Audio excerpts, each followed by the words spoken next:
guys, இன்னைக்கு நம்மளோட சேனல்ல போட்ட ஆக்டிவிட்டி क्वेश्चन எல்லாரும் சால்வ் பண்ணீங்களா? அந்த क्वेश्चन தான் இன்னைக்கு இந்த வீடியோல பார்ப்போம். क्वेश्चन என்ன கேட்டிருக்காங்கன்னு பாருங்க. It's 5.2 ல 12 சம்மா இருக்கு அந்த question. So let A B C D சொல்லிட்டு ஒரு 4 பாயிண்ட்ஸ் கொடுத்துட்டு இது வந்து ட்ரெபீசியமா இல்லையா அப்படின்னு சொல்லி சால்வ் பண்ண சொல்லிருக்காங்க. சால்வ் பண்ணிடலாமா? ஓகே, சால்வ் பண்ணிட்டேன்.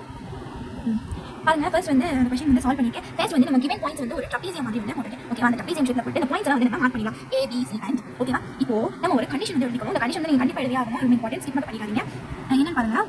If only one pair of opposite sides or parallel or parallel, then it is said to be a trapezium. So நம்ம ஒரு ஷேப் வரைஞ்சிருக்கோம் இல்லையா, இந்த ஷேப்ல இந்த ரெண்டு சைடு parallel இருக்கு அப்படின்னா இது வந்து நம்ம trapezium சொல்லுவோம். Or else இந்த ரெண்டு சைடு மட்டும் இல்லாம இந்த சைடு வந்து இப்போ இது வந்து ஈக்குவலா இல்லாம parallel இல்லாம இந்த ரெண்டு சைடு வந்து parallel இருந்துச்சு அப்படின்னா it also be trapezium. So ஏதாவது ஒரு ரெண்டு சைடு இப்போ வந்து இப்படி இருக்கலாம், இந்த சைடு இந்த சைடு parallel இருக்கும். So இந்த மாதிரி ஏதாவது ஒரு ரெண்டு சைடு வந்து parallel இருக்கு. ஒரு quadrilateral ஒரு 4 பாயிண்ட்ஸ் வச்சா quadrilateral சொல்லுவோம். So ஒரு quadrilateral ஏதாவது ஒரு ரெண்டு பாயிண்ட்ஸ் வந்து parallel இருந்துச்சு அப்படின்னா அது நம்ம trapezium அப்படின்னு சொல்லுவோம். ஓகேவா. இப்போ parallel நம்ம சொல்லிட்டாங்க. அப்போ நம்ம ஸ்லோப் ஃபார்முலா ஈஸியா கண்டுபிடிக்கலாமா?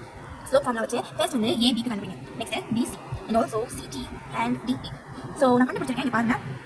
ஃபர்ஸ்ட் வந்து AB போட்டு இது வந்து ஃபார்முலா ஓகேவா.